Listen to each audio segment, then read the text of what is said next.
Et dans cet élan, tu vas accepter de fermer légèrement les yeux et nous allons prier. Lorsque tu as décidé de venir à ce programme, Satan aussi s'est organisé et il a dépêché ces démons pour t'accompagner. Les démons des carrefours, les démons accompagnateurs, les esprits guidés contrôle, les démons des corridors, les démons familiers. Et bien aimé, tous ceux-là ont une mission, c'est de t'empêcher de recevoir la bonne nouvelle et surtout de recevoir ta délivrance totale et hériter du ciel après ton pèlerinage. C'est pourquoi tu vas accepter d'être animé d'une sainte colère et tu vas lever la main d'autorité, tu vas aller en guerre contre Satan et ses démons. Tu vas ordonner au monde des ténèbres de s'éloigner de toi afin que tu sois disposé pour comprendre ce message que l'Éternel veut que tu écoutes. Nous élevons la voix et nous prions au nom de Jésus-Christ. Bien-aimé, si tu es venu à ce programme, ce n'est pas parce que tu es plus spirituel que les autres, mais c'est parce que l'Éternel a décidé que tu sois à ce programme ce jour. Avant même la fondation du monde, l'Éternel avait déjà programmé cela. Même si tu avais décidé de rester, l'Éternel avait été obligé de venir. Pour dire que, bien aimé, ceux que l'Éternel a choisis pour écouter ce message, ce sont ces personnes-là qui sont là. Le message de ce soir, ceux que l'Éternel a choisis, ce sont ces personnes qui sont présentes. Et ceux que l'Éternel aussi va choisir les jours à venir, ces personnes aussi seront là. Mais bien aimé, je voudrais te dire que ce message ne concerne pas une église. Ce message ne concerne pas une communauté. Ce message ne concerne pas une personne, ni un groupe de personnes. Mais ce message concerne le monde entier. Amen. Parce que les jours sont mauvais. Et chacun de nous doit préparer son ciel. Ce n'est pas après la mort que nous allons préparer notre ciel. C'est maintenant, pendant que nous sommes vivants. C'est maintenant, pendant que nous respirons. C'est maintenant, pendant que nous sommes en vie. C'est maintenant, pendant que tu écoutes ces messages. C'est un avertissement. Alors, bien aimé, je voudrais te dire une chose. Que le seul fait d'accepter de venir à ce message, et même si les jours à venir, tu décides de ne pas venir, ou bien si tu décides de ne pas prendre au sérieux ce qui a été dit, ce qui sera dit, alors bien aimé, laisse-moi te dire que ta condamnation sera plus terrible que ceux qui n'ont pas entendu ce message. Alors l'Éternel t'a choisi pour que tu écoutes. Pas seulement écouter et garder. Si j'avais gardé, tu n'allais pas me voir. Alors c'est pour écouter et transmettre le message du salut. Parce que si toi tu écoutes, que tu ranges ta vie, pendant que ton frère patauge dans le mal, alors quand tu vas mourir, Dieu va te redemander son sang. Et il va t'accuser lorsqu'il sera en enfer. Pour ne pas être accusé, alors il serait plus sage, après avoir écouté, partager avec les autres. Quand on ne t'écoute pas, bien aimé, parle. Et c'est ce que je fais. Que le Seigneur nous bénisse. Amen. Et que sa grâce repose sur nous. Je m'appelle Kapongo Yeforon Anastasie. Épouse Songalo Ouattara. Et je suis mariée légalement dotée. Ce n'est pas mariage de concubinage comme nous le voyons aujourd'hui. Et bien aimé, je suis mère de 6 enfants, 4 garçons et 2 filles. Et je suis Tabanan, de la région de Katiola. Je ne dirais pas Ambol, parce que moi je ne suis pas de la région de l'Ambol, mais je suis de la région de Katiola. Ça fait 2 choses différentes. Nous aurons l'occasion de comprendre cela. Pourquoi j'ai appris les mots lorsque je donne mon nom Pourquoi j'appuie? Et bien aimé, je suis tabanan. Je suis du Nord. Et lorsqu'on parle du Nord, nous avons déjà une idée de ce qui se passe au Nord. Plusieurs personnes ont peur des nordistes. Mais les nordistes entre eux ont peur encore de certains nordistes. Et c'est toujours comme ça. Et bien aimé, je suis chrétienne, baptisée, confirmée par Jésus-Christ et non par les hommes. Et bien aimé, je suis ouvrière à l'évangélisation, à l'église baptiste œuvre et mission internationale. Mon message ne concerne pas l'église baptiste seulement. Nous aurons l'occasion de découvrir cela. Mon message concerne le corps du Christ. C'est un message que je véhicule, que je me vois dans l'obligation de véhiculer parce que j'ai reçu l'ordre. Et l'ordre que j'ai reçu, si je veux hériter le ciel, alors je vais transmettre ce message. Donc, bien aimé, que tu sois musulman, que tu sois animiste, que tu sois catholique, que tu sois Séma, Assemblée de Dieu, que sais-je encore, ce message te concerne. Ce message concerne la créature de Dieu. Donc, bien aimé, tous, nous devons écouter pour parfaire notre marche chrétienne pour aller au ciel. Et bien aimé,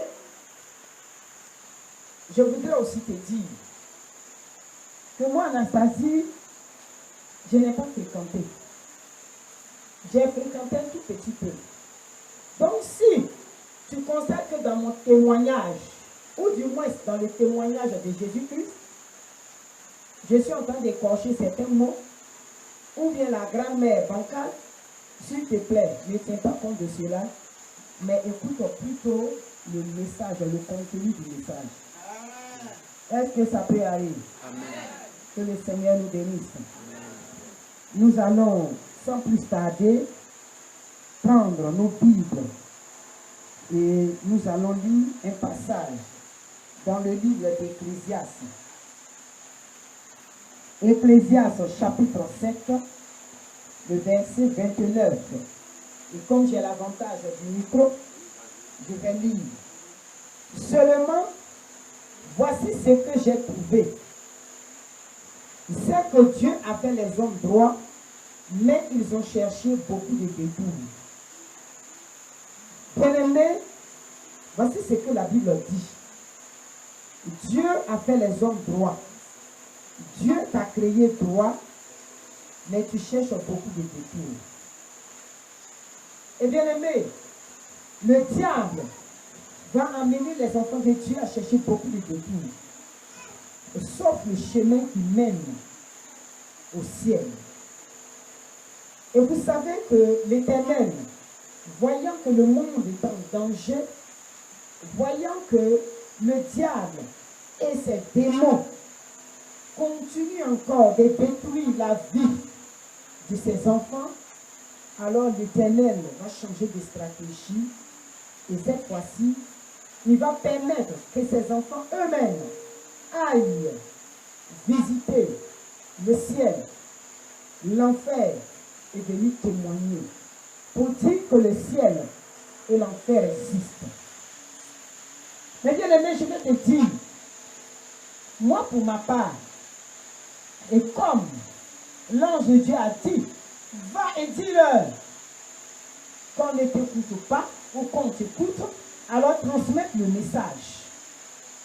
Donc, bien aimé, pour te dire que ce message que je vais transmettre, si tu veux, tu prends. Si tu veux, tu laisses. Mais sache une chose, ton sang ne sera plus sur ma main. Et tu ne diras pas que je n'ai pas été averti. Parce que l'Éternel va envoyer ses anges et ils vont projeter ce film. Ce que nous sommes en train de faire ce soir. Tu te verras dans l'assemblée en train d'écouter. Et même, tu es touché par quelque chose, par ce qui est dit, mais tu refuses d'obéir à la parole de Dieu. Et bien aimé, c'est ton manque d'obéissance qui risque de t'emmener en enfer. Si tu empruntes le chemin de je m'en fous, tu te retrouves au village de si je savais. Et bien aimé, nous allons continuer un autre passage. Dans le livre de Matthieu, le chapitre 22, le verset 11 à 14. Le roi entra pour voir ceux qui étaient à table. Il aperçut là un homme qui n'avait pas revêtu un habit de noces. Il lui dit, mon ami, comment es-tu entré ici sans avoir un habit de noces? Cet homme eut la bouche fermée. Alors le roi dit au serviteur, liez-lui les pieds et les mains et jetez-le dans les ténèbres du dehors, où il y aura des pleurs et des grincements de dents. Car il y a beaucoup d'appelés, mais peu d'élus. Matthieu 22, versets 11 à 14. Il y a beaucoup d'appelés, mais peu d'élus. Tout gagnant a été invité par rapport à ce message. Très peu sont venus écouter le message. L'Éternel a dit à Israël que lorsque tes enfants seront nombreux comme le sable, mais très peu reviendront à moi. Très peu reviendront à moi.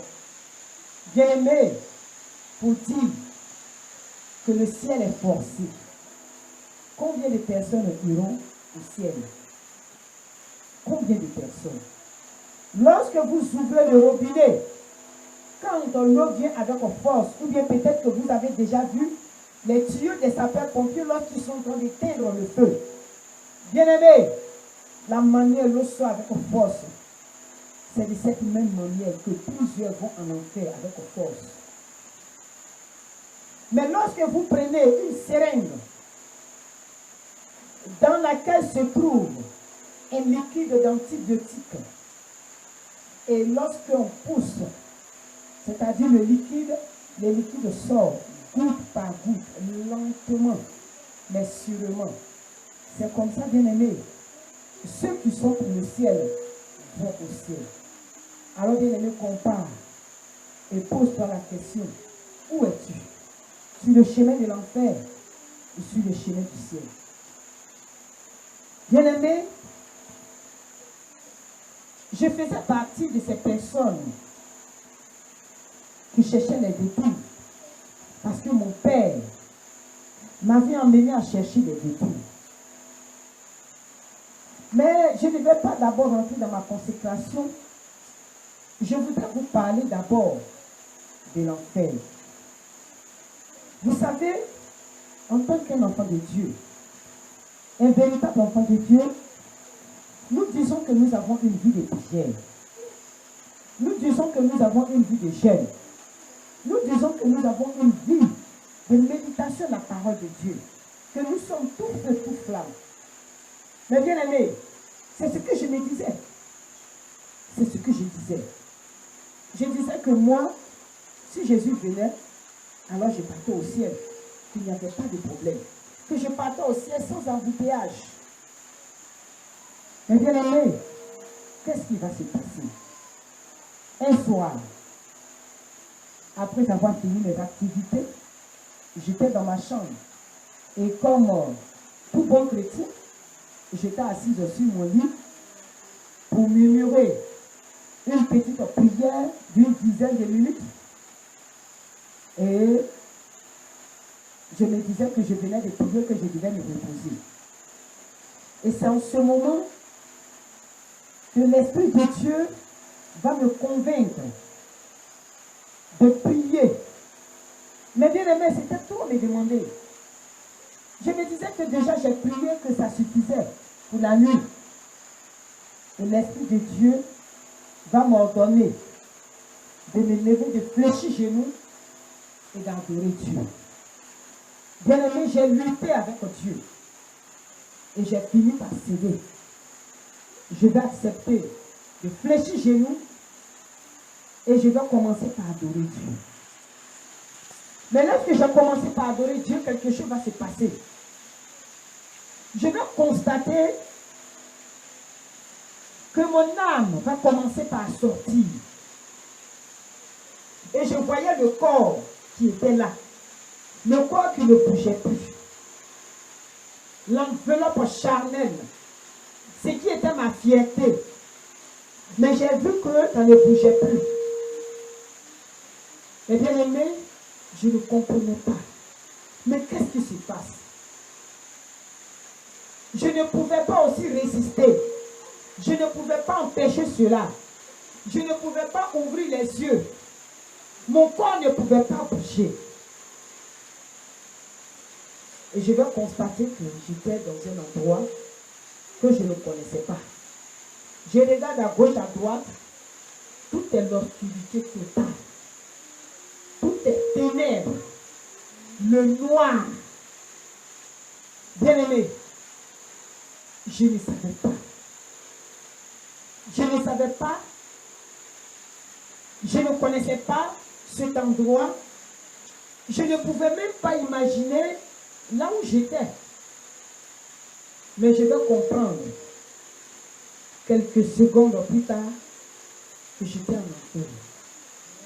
Dans les entrailles de l'enfer. Droit devant moi, une lumière. Mais pas la lumière de Dieu. Mais bien aimé, ce que nous appelons volcan, on dit le volcan, mais ça c'est petit. On dit les laves de feu du volcan.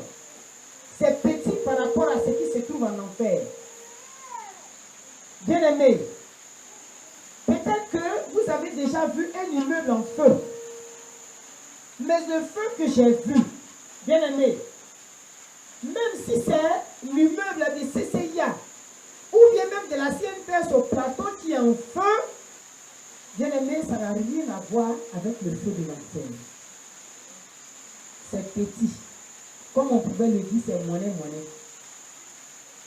Mais bien aimé, voici l'enfer. Le feu.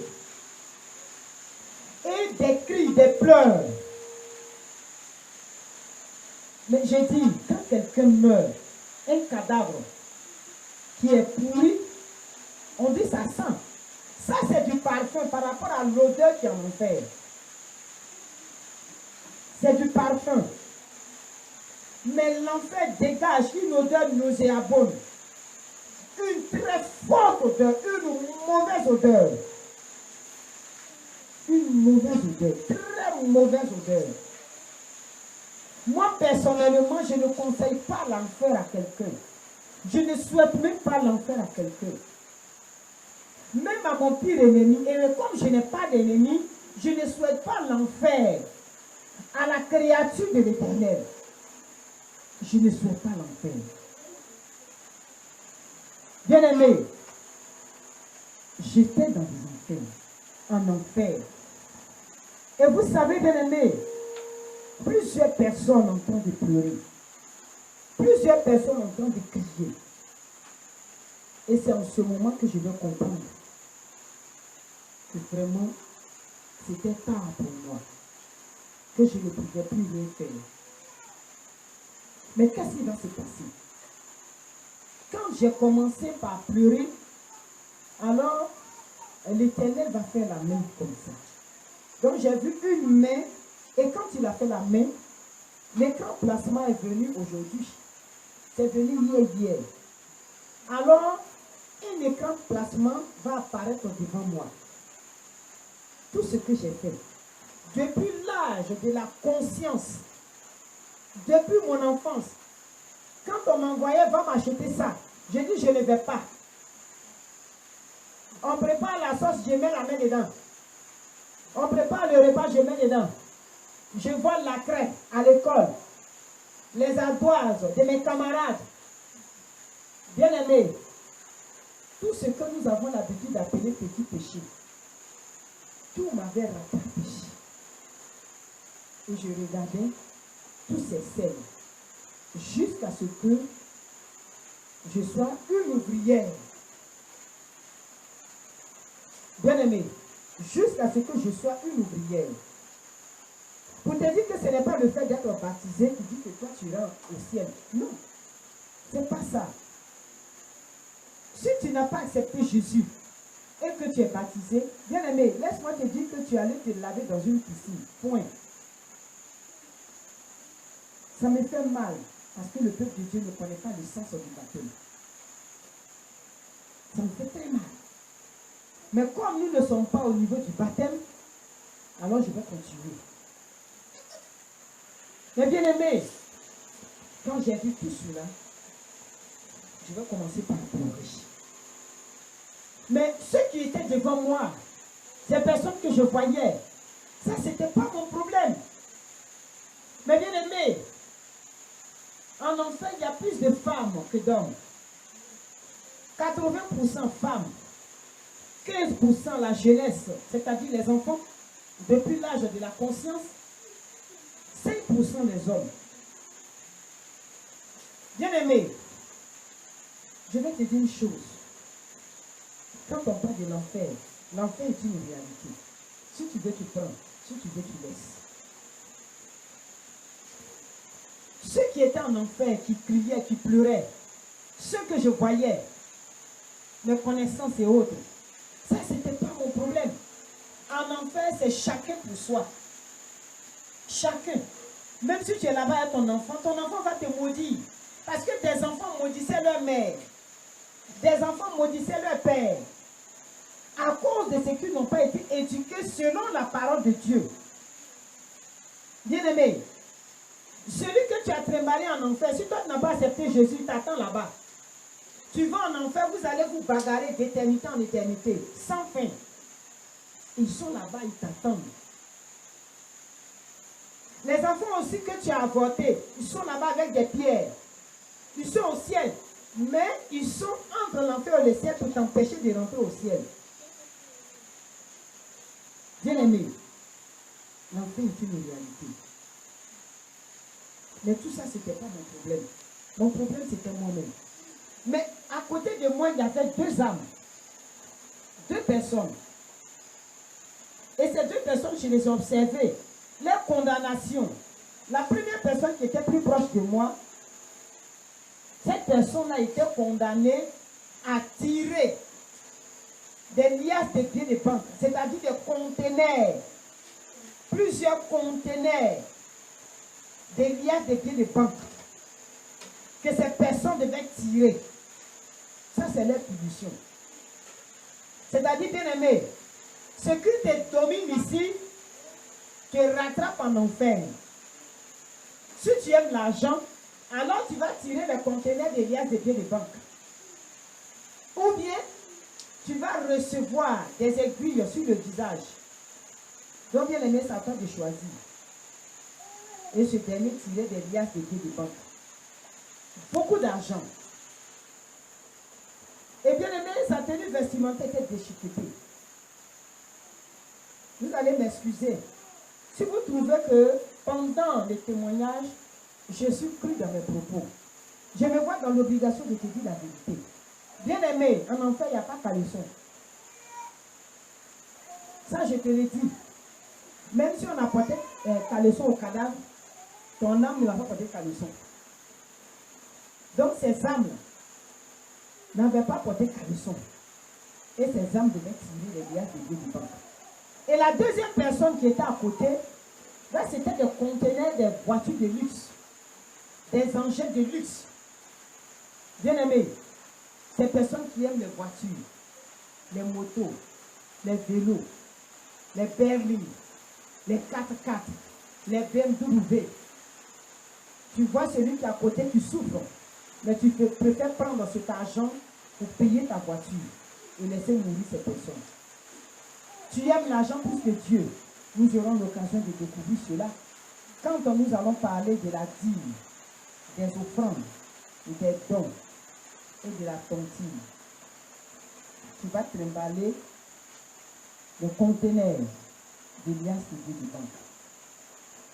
Mais bien aimé, tout ça, ce n'était pas mon problème. Ces personnes qui étaient en train de hurler, ça, ce n'était pas mon problème. Parce que chacun est en train de se justifier. Et c'est l'endroit, par excellence, on n'a pas besoin de te dire, repens-toi et tu vas te repentir. En enfer, on n'a pas besoin de te dire réponds-toi. Chacun se répond. Chacun commence à parler. On ne te demande pas. C'est sur la terre, on dit dis. Il faut dire, tu dis je n'ai rien fait. Mais en enfer, on ne te demande pas. Et toi-même, tu parles. Bien aimé, moi aussi, j'avais ma tenue vestimentaire. J'étais habillée aussi. Mes cheveux étaient pointus. C'était comme des aiguilles. Mes cheveux étaient pointus. Et dans mes cheveux, il y avait toutes sortes de bestioles. Les asticots, les scarabées, les mille pattes, les vers de terre, les cafards, les mouches, les chenilles. Bien aimé, il y avait toutes sortes de bestioles dans mes cheveux. Et il y avait aussi de gros trous depuis le front. Et ces trous ont fait le tour de la tête. Les cheveux étaient, les bestioles étaient dans les cheveux, mais les serpents étaient dans le cou. De gros serpents qui faisaient sortir leur tête et qui rentraient. Qui faisaient sortir leur tête et qui rentraient. Un trou ici au niveau du front, un trou à côté de l'oreille droite, un trou à côté de l'oreille gauche et un trou derrière au niveau de la nuque. Ces serpents qui rentraient et qui sortaient. Plusieurs serpents. Bien aimés, c'est douloureux. Très, très douloureux. Et en plus de cela, j'avais porté une robe blanche, sale, très sale, déchiquetée, avec beaucoup de trous, beaucoup de fantaisie. Et bien aimé, je n'avais pas porté de dessous. Il n'y avait pas de slip. Mais la robe était déchirée. Et la robe était au niveau du genou, mi-genou. Mais bien aimé, ma langue était extrêmement grosse et très longue d'un bout à un autre. Il y avait beaucoup d'asticots sur ma langue. Quand vous rentrez dans les toilettes, vous allez voir des asticots. Vous allez voir des saletés vert. C'est ce qui était sur ma langue. Et je ne pouvais pas articuler, je ne pouvais pas parler. Le sexe aussi était très gros et très long. Douloureux. Et bien aimé, mes deux pieds. Un pied était gros, qui avait la forme des pattes d'un éléphant. Donc, bien aimé, mes pieds étaient tellement gros que je ne pouvais même pas me déplacer. Et il y avait une chaîne. Les chaînes avec lesquelles on attache les bergers allemands, les chiens. Et la chaîne avait commencé depuis le cou, en descendant par derrière au niveau du thorax et par devant au niveau de la cage thoracique, disons au niveau des côtes. Et puis la chaîne avait aussi attaché les deux mains, était liée à mes deux mains. Et la chaîne continuait, les deux pieds aussi étaient attachés, devant, derrière. Mais il y avait une plaque d'immatriculation sur la cheville droite. Et sur cette plaque d'immatriculation était mentionné désobéissance et rébellion. Et sur le dos, sur la tenue vestimentaire, était mentionné 666, la marque de la bête. Donc, bien aimé, c'était la condamnation. C'est parce que j'étais rebelle, j'étais désobéissant. C'est cette rébellion et cette désobéissance qui vont m'emmener en enfer. Et je devais purger ma peine. Je devais rester là-bas. Mais bien aimé, je vais commencer par pleurer lorsque l'Éternel va me montrer mon péché. Il va me rappeler à travers cette vidéo depuis mon enfance jusqu'à cet âge. Mais bien aimé, je pleurais. Et j'implorais la miséricorde divine. Mais j'étais poussé. Une force me poussait lentement, mais sûrement dans le temps de feu. Mais bien aimé, cette chaleur de l'enfer m'empêchait même de respirer. Parce que l'air est très lourd. Cette chaleur. Mais bien aimé, ce n'est pas intéressant l'enfer. Ce n'est pas du jeu. C'est une réalité. Et plusieurs personnes qui criaient et qui partaient dans le feu. Des milliers de personnes qui tombaient dans ce feu en criant.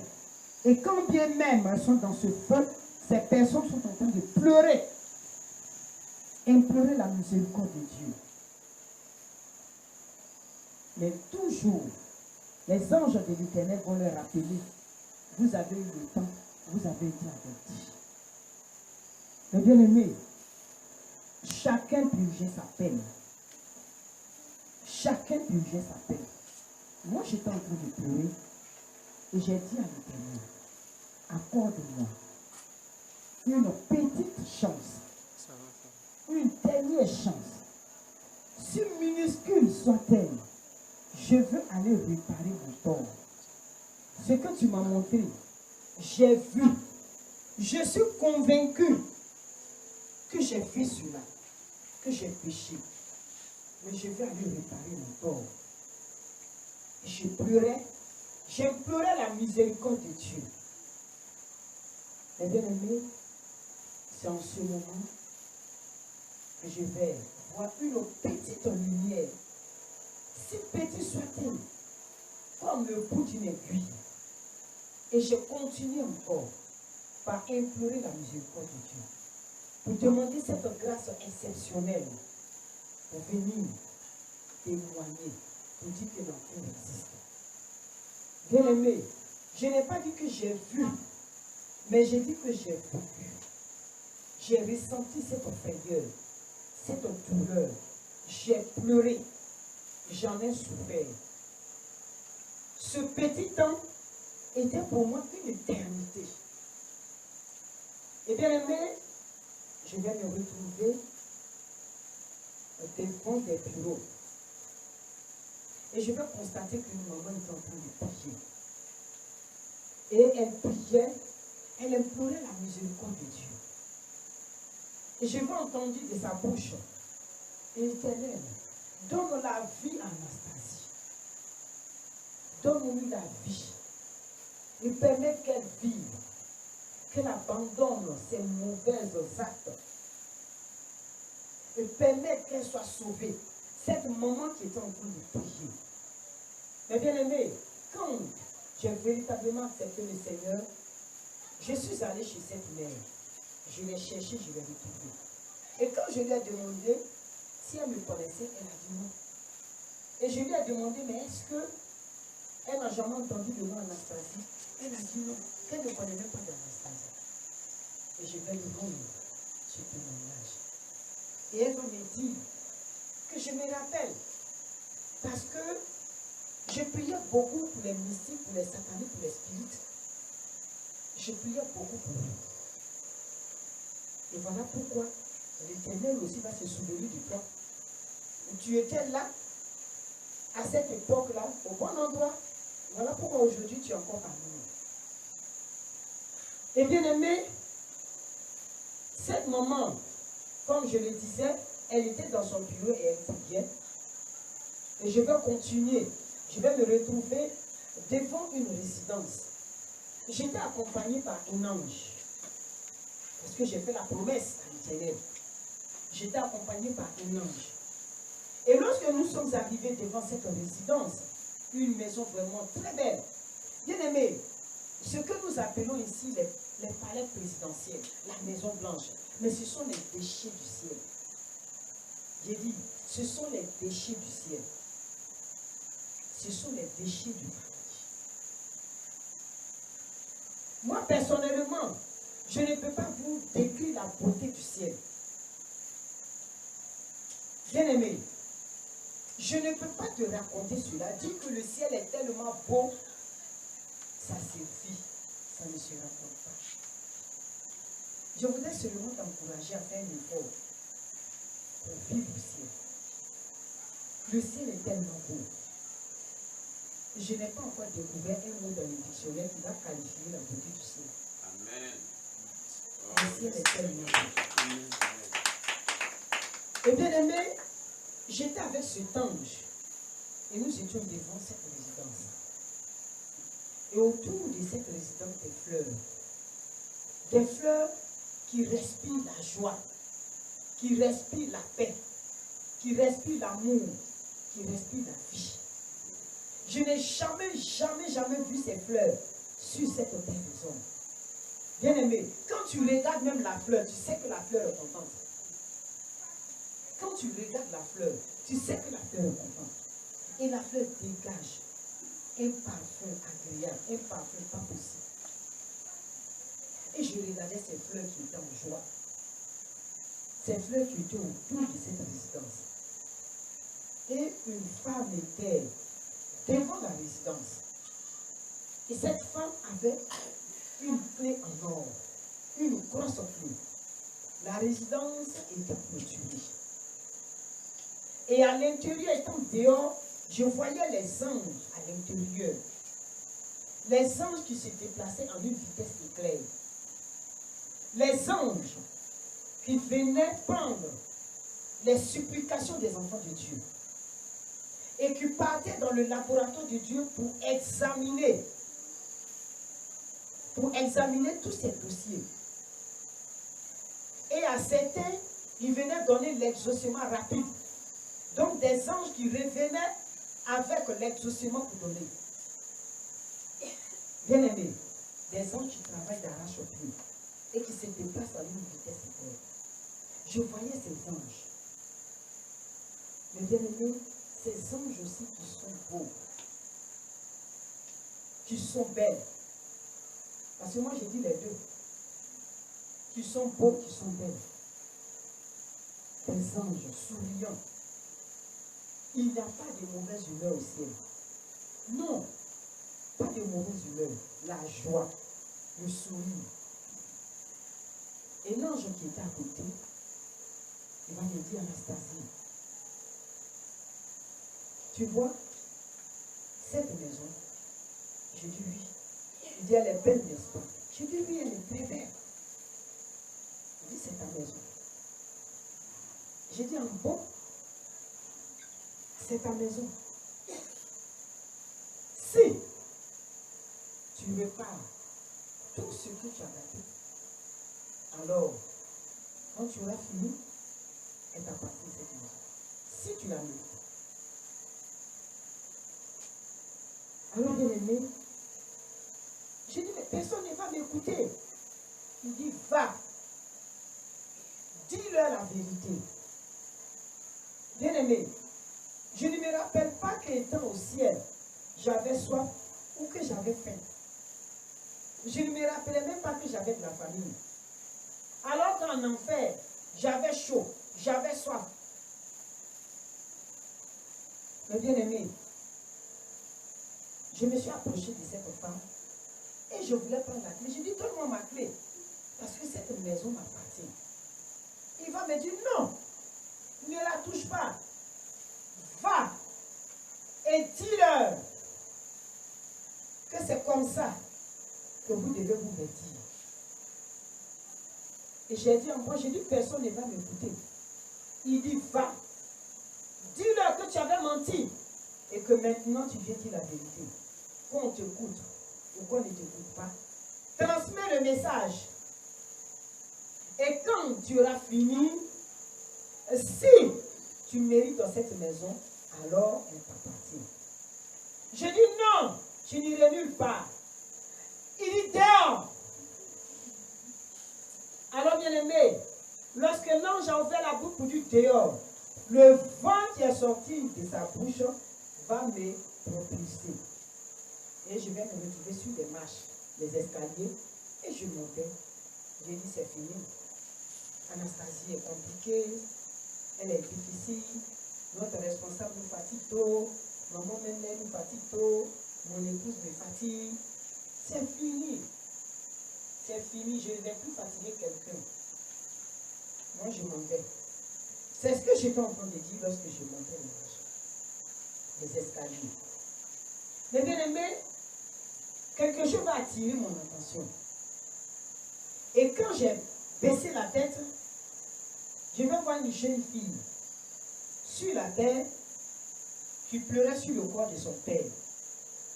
Papa, est-ce que tu es sauvé? Est-ce que tu as pu te repentir? Maman nous a précédés. Je ne sais pas si elle est sauvée. Mais toi, je ne sais pas, papa, si tu es sauvé. Est-ce que tu as pu te repentir? Est-ce que ta repentance était sincère, était profonde, était complète? Est-ce que, papa, tu as pu te repentir? Papa, je me fais du souci pour toi. Et son père, qui était arrêté entre l'ange et moi, alors répondait, ma fille, moi je t'entends. Toi, tu ne peux pas m'entendre. Moi, je te vois. Toi, tu ne peux pas me voir. J'ai pu me repentir. Ma repentance était complète. Ma repentance était sincère. Je me suis repenti. Je me suis repenti. Mais la fille continuait de pleurer. La fille continuait.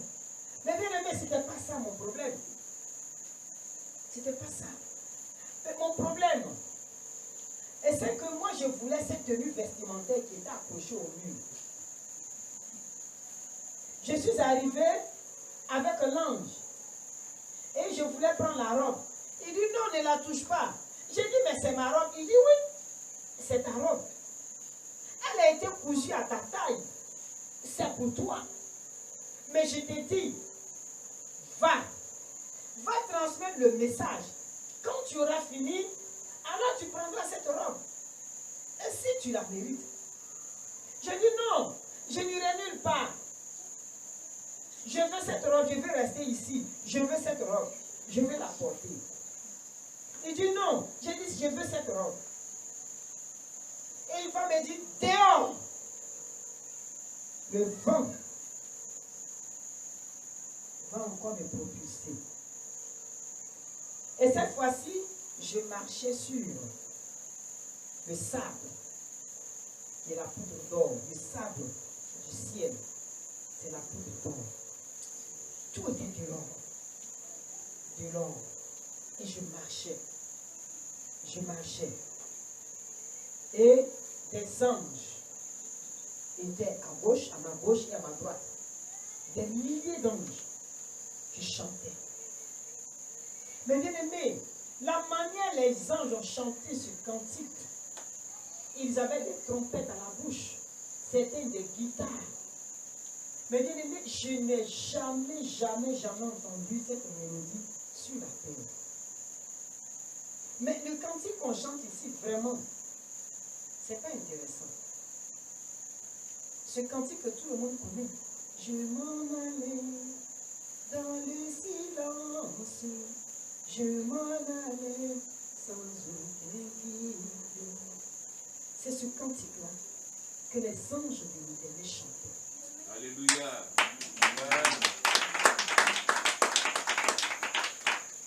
Mais bien aimé, et j'avais la joie dans le cœur. Et je vais me retrouver, cette fois-ci, dans une résidence.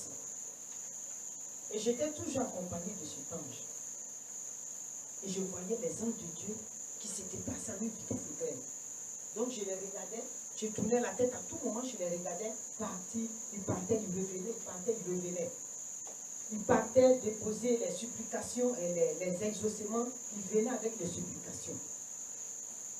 Bien aimés, ceux qui étaient ponctuels aux différents programmes, ceux qui respectaient les heures, ceux qui étaient obéissants, alors recevaient les exaucements. Mais je regardais les anges et l'ange qui était avec moi, il va s'adresser à un éminent serviteur de Dieu qui était là. Il va lui demander, mais est-ce que vous avez confectionné sa paire de chaussettes? Disons, c'est l'homme de Dieu qui s'adressait plutôt à l'ange. Est-ce que vous avez confectionné sa paire de chaussettes? Et un ange va se détacher, va venir. Il va dire non, que nous n'avons pas encore confectionné la paire de chaussettes. Et un ange va venir avec un maître tailleur. il va me demander de soulever le pied. J'ai soulevé le pied, il a pris la mesure. Et les secondes qui suivaient, il avait la paire de chaussettes dans sa main. Ma robe était toujours accrochée au mur. Il est venu, il a déposé la paire de chaussettes à côté. Et l'ange qui était avec moi, il va me dire, regarde, c'est beau, n'est-ce pas? J'ai dit oui, c'est très beau. C'est joli. Vraiment, c'est très beau. Il dit, tu vas réparer ton corps. Tu vas partir, tu vas transmettre le message. Alors quand tu auras fini de transmettre le message, cette robe, tu la prendras, la paire de chaussettes, cette maison et ces anges à ta disposition. Tu vois tout ce qui est dans cette maison, tout ça pour toi. Si tu répares tout ce que tu as gâté, quand tu goûtes ou non, va et répare. Et si tu mérites cette maison, alors tu l'auras. Je dis non, je veux rester dans cette maison. Je ne veux pas partir. Je dis personne ne va me croire. Personne ne me croira. Personne ne va accepter la vérité. Il dit va et dis-le. Je dis non, je ne vais pas. Je veux rester. Et l'ange va dire dehors. Ça fait 3 signes. Et quand il a dit dehors, bien-aimé, ce vent va me propulser et je vais constater que je suis en train de rentrer dans le corps. Et j'ai ouvert les yeux. J'ai commencé par pleurer. Moi qui disais que je suis baptisée, que je suis ouvrière, que je suis responsable, que si Jésus venait, je partais au ciel. Alors que c'était faux. Si Jésus venait, je ne serais pas sauvé. Parce que quand bien même j'étais une ouvrière, quand bien même je me disais responsable, quand bien même je me disais spirituel, mais je n'étais pas sincère avec Dieu. Je ne disais pas la vérité. Ma repentance n'était pas sincère, profonde et complète. Bien aimé, je n'étais pas sincère. Et je vais commencer par pleurer pour invoquer la miséricorde divine de Dieu. Et bien aimé, c'est depuis ce jour que j'ai commencé, j'ai décidé de ranger ma vie. Alors bien aimé, je vais commencer par me poser des questions. Mais je vais comprendre que l'Éternel m'a choisi. Comme il a dit dans le livre de Jérémie, il m'a choisi, il m'a prédestiné à faire son œuvre